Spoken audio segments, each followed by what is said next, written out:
Welcome to Nandini மண் சட்டி சமையல்.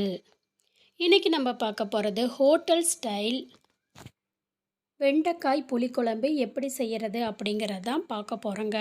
ரொம்ப டேஸ்ட்டாக நம்ம வீட்டிலையே இதை செஞ்சிடலாம்.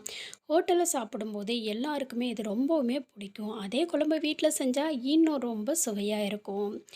இப்போ நான் ஒரு மண் சட்டி அடுப்பில் வச்சுருக்கேன். அது ஹீட் ஆகிட்டுருக்கு. ஹீட் ஆனதும் இதில் 1 டேபிள் ஸ்பூன் அளவு எண்ணெய் சேர்த்துக்கோங்க.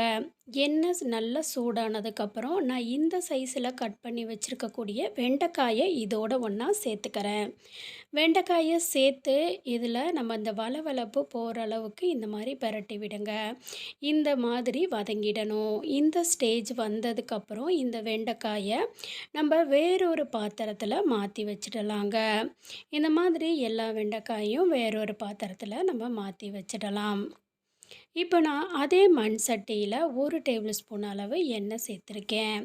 எண்ணெய் சூடானதும் இதில் நான் ஒரு சின்ன வெங்காயம் இதோட ஆட் பண்ணியிருக்கேன். ஆட் பண்ணி இதை நல்லா வதக்கி விடுங்க.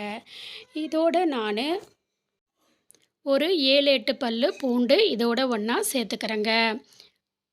இப்போது நான் ஒரு 3 தக்காளி இந்த மாதிரி கட் பண்ணி இதோட நான் சேர்த்துக்கிறேன். இந்த வெங்காயம், பூண்டு, இந்த தக்காளி இதெல்லாம் நல்லா வதங்கணும். அதாவது இந்த மாதிரி வதங்கணும். வதங்கினதுக்கப்புறம் நான் குழம்பு மிளகாய் தூள் 2 டேபிள் ஸ்பூன் அளவு சேர்த்துக்கிறேன்.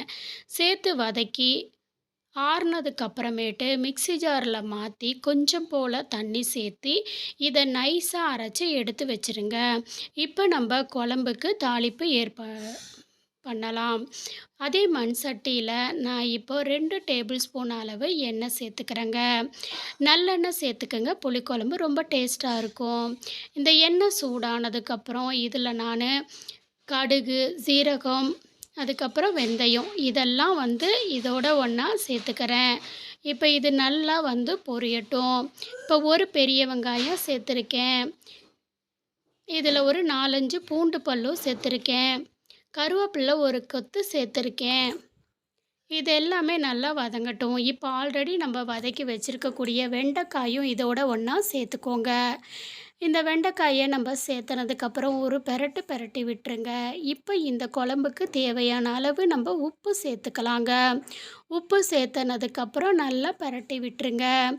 இப்போ இதில் நம்ம அரைச்சி வச்சுருக்கக்கூடிய வெங்காயம், தக்காளியெல்லாம் இருக்குது இல்லைங்களா, அதை இதோட ஒன்றா சேர்த்துக்கலாம்.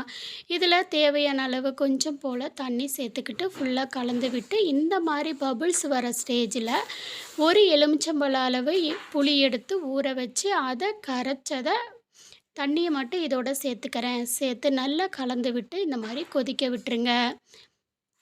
இது நல்லா கொதிக்கணும். இது எந்த ஸ்டேஜில் ரெடி ஆயிடுச்சு அப்படின்னு நம்ம தெரிஞ்சுக்கலான்னா, இந்த மாதிரி ஓரங்களில் எண்ணெய் மிதந்து நிற்கணும். இந்த ஸ்டேஜ் வந்தோடனே நம்ம அடுப்பை ஆஃப் பண்ணிடலாம். இப்போது சூப்பரான சுவையில் ஹோட்டல் ஸ்டைல் வெண்டைக்காய் புளிக்குழம்பு ரெடி ஆயிருச்சு. நன்றி.